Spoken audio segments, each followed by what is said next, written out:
Bueno, para contextualizarles un poco de la historia de Rappi, digamos que viene un poco más allá de un año y pico de donde lanzamos la aplicación. La historia empezó hace aproximadamente 9 años, donde estaba Simón Borrero, que es el fundador de Rappi, y él montó una empresa que se llama Imaginamos. Imaginamos hoy en día es un software que le vende proyectos digitales a diferentes países de Latinoamérica y de otras partes del mundo. Y así digamos que nació Rappi con esa necesidad unida a necesidades de ciudades como Bogotá, como Ciudad de México, donde son muy congestionadas, donde hay mucho trancón, donde el tiempo de las personas vale oro y donde pues no tiene sentido uno desplazarse a un supermercado que puede durar 40 minutos en un trancón para después hacer mercado y devolverse en el mismo trancón. Entonces lo que hace Rappi es regalarle calidad de vida a los usuarios para que puedan invertir el tiempo en mejores cosas. Bueno, hablando de dificultades, digamos que una startup siempre tiene dificultades y siempre tiene barreras cuando quiere un crecimiento tan rápido. Eso es parte de los aprendizajes que uno tiene que vivir constantemente y uno constantemente comete errores, pero la idea es no volver a repetirlos.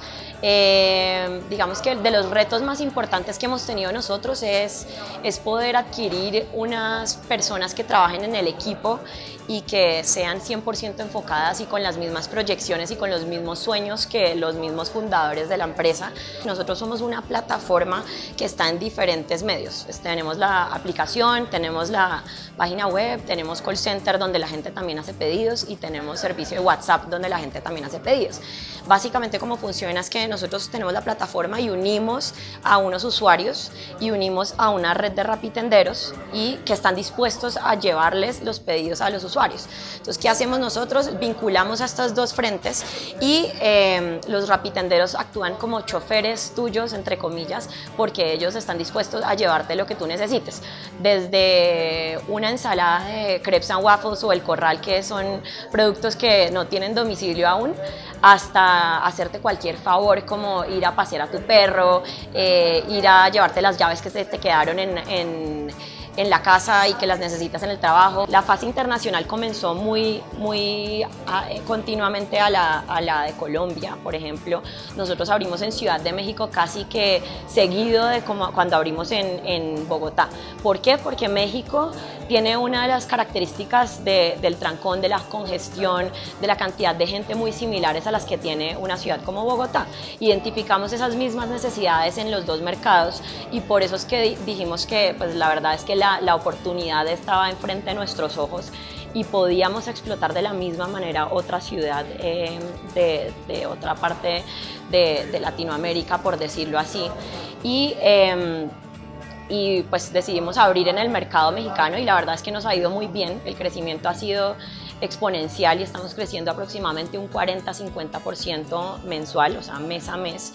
Y esto es lo que nos ha abierto a nosotros las puertas a que grandes inversionistas pongan los ojos en Latinoamérica. El éxito que hemos tenido es gracias a que Rappi se convierte en una aplicación que los usuarios utilizan en todos los momentos de su día. Entonces nosotros podemos impactar diferentes momentos de consumo porque tenemos diferentes verticales que se le ofrecen en momentos distintos al usuario.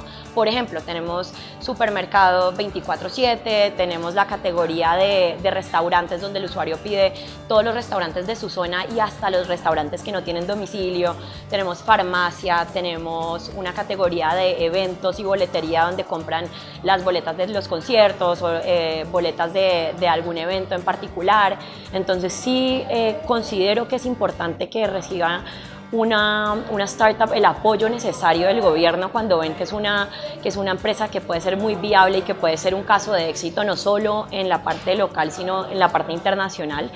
Y creo que sí necesitamos bastantes políticas aquí en nuestro país que ayuden a estas pequeñas empresas que están aprendiendo a prosperar, a no equivocarse como de pronto ya otras se han equivocado en algún punto de su crecimiento, para que no se repliquen, digamos que estos errores y uno siempre vaya por un camino un poco más estable.